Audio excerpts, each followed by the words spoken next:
రోజులాగే తెల్లారింది. వేకువ ఉంది, వెలుగుంది. పొలం ఉంది, రైతున్నాడు. పేదవాడికి పక్కా ఇల్లుంది. చేతిలో ఇంత ముద్ద ఉంది. నువ్వు లేవంటారేంటి రాజన్న? ఇదెలా సాధ్యం? నువ్వు నీ నవ్వు లేకుండా ఎక్కడికి పోతాయి?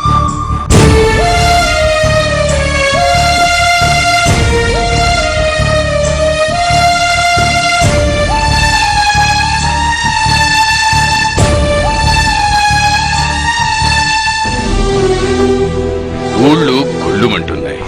ప్రజల కళ్లల్లో కన్నీళ్లు పెల్లుబికుతున్నాయి. నువ్వన్నా చెప్పు రాజన్న, నువ్వు లేకుండా ఎక్కడికి పోతావు? పేదోడి గుండెకు పడిన చిల్లును ఉచితంగా పూడ్చినవాడివి. ఆ గుండెల నిండా నిండినవాడివి. ఎక్కడికి వెళ్ళిపోగలవు రాజన్న? పొలం పచ్చగా ఉండగా, ప్రాజెక్టులో నీరు పరవళ్లు తొక్కుతుండగా, వృద్ధులకు వికలాంగులకు పింఛన్లు అందుతుండగా ఎక్కడికి పోతావు రాజన్న? నువ్వు వెళ్ళిపోయావంటారేంటి రాజన్న?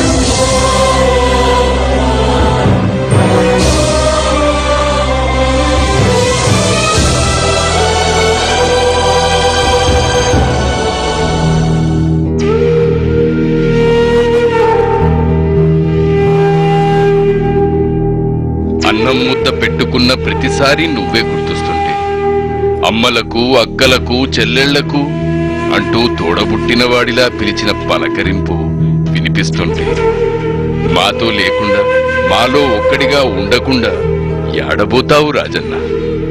ప్రజల కోసం ప్రాణాలను పణంగా పెట్టి 100 మైళ్లు నడిచావు. మా ప్రతి అడుగులోనూ నిలిచావు. మీకే కష్టం వచ్చినా నేనున్నాను అని ప్రజలతో అన్నవాడివి. ఆ ప్రజల్ని వదిలేసి ఎక్కడికి వెళ్ళిపోతావు రాజన్న? నువ్వు అలా చెయ్యలేవు. అది నీ వల్ల కాదు, వల్ల కాదు.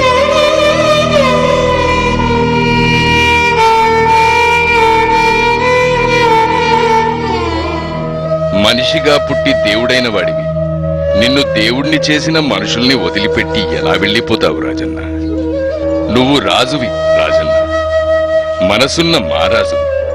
ఆకాశంలో, నేలలో, పంట చేలలో, పొంగే ప్రవాహాల్లో, పంచభూతాల్లోనూ నువ్వుంటావు.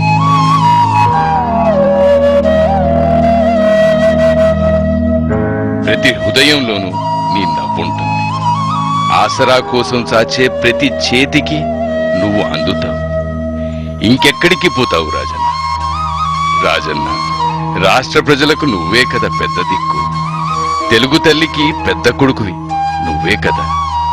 ఇంత పెద్ద బాధ్యతలున్నవాడివి నువ్వు ఎలా వెళ్ళిపోతావు రాజన్న? పెద్ద దిక్కు లేని ప్రతి కుటుంబానికి నువ్వే దిక్కయ్యావు. అలాంటిది నిన్ను నమ్ముకున్న కుటుంబాన్ని వదిలిపెట్టి ఎలా పోతావు రాజన్న? ఎక్కడికెళ్తావు రాజన్న?